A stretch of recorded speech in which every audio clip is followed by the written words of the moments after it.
Most people think that making more money in trading means having to actually do more, but in the reality, the traders making 6 and 7 figures, they actually do the opposite. They just automate execution and then just step out of the way. So in this video, I'm going to show you why trading more stops working as accounts actually grow in size, and why the solution is systems and automation, not more effort. So firstly, I want you to think about the difference between someone flying a small plane and someone flying an actual commercial jet.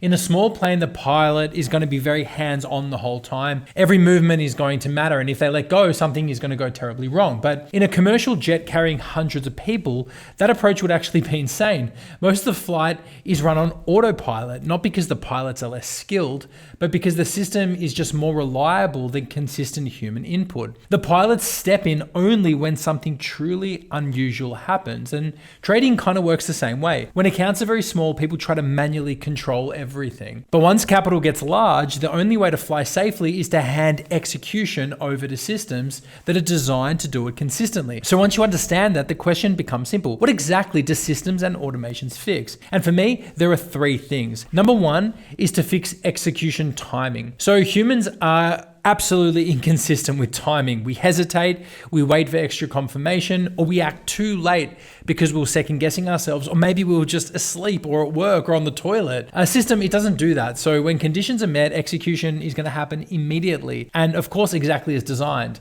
Not 5 minutes later, not after checking sentiment, but actually right on cue. And at scale, timing really does matter. And errors can become very expensive when you're moving trades with lots of capital. Automation completely removes that problem entirely. So number 2 is to fix position sizing through engineering. Now this part matters more than most people realize, because position sizing isn't something that should be decided in the moment, and it isn't something that should be changed based on how confident or how uncomfortable someone feels. When sizing decisions are made reactively, risk becomes completely inconsistent, and inconsistency is what eventually breaks good trading strategies. So in a properly engineered system, position sizing is designed in advance during the setup phase as part of the system's architecture itself. And before any capital is deployed, all the rules have to be completely defined. How much exposure the system can take, how that exposure changes as volatility expands or contracts, and how risk is distributed across positions. These are all specified ahead of time. Nothing is left to interpretation once the system is live, and this is part of the architecture. It's like building a building. You need to understand the blueprint from the beginning. You need to understand exactly what everything is going to look like, and when the unexpected happens, how the system is going to react. And of course, sizing will adjust dynamically if you have the architecture done right, but only within the predefined boundaries that we've already set as system designers. So as market conditions change, the system is just going to respond according to that design, not by increasing risk to chase returns, and not by cutting exposure out of fear, but simply by following the logic that was engineered into it from the very start. The third one is to remove emotional interference. So even experienced traders change their behavior over time, not in obvious ways, and not because they suddenly become reckless, but in these kind of small, subtle ways that compound over time. After a loss, they hesitate on the next entry. After a big win, they stretch risk slightly or delay an exit because it feels like the market is working. When price moves against them, they start watching more closely, interfering more often, trying to manage discomfort instead of letting the process just run. Now, none of this feels irrational in the moment. In fact, it usually feels responsible. But over hundreds of trades, those small interventions, they just add up, and the system stops being the system. Execution drifts, risk becomes inconsistent,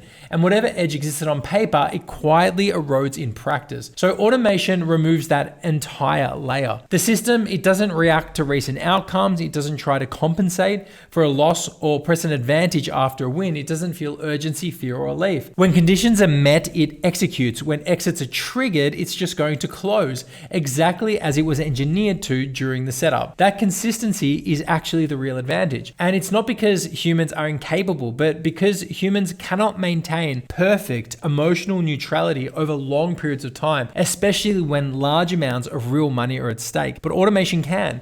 And at scale, this difference is absolutely everything. And this this is where the aircraft analogy really does fit, because you don't adjust the autopilot mid-flight based on emotion, and you don't manually override the system every time there's turbulence. The engineering is done on the ground before takeoff, and once you're in the air, you let the systems just fly the plane. And trading at scale works the same way.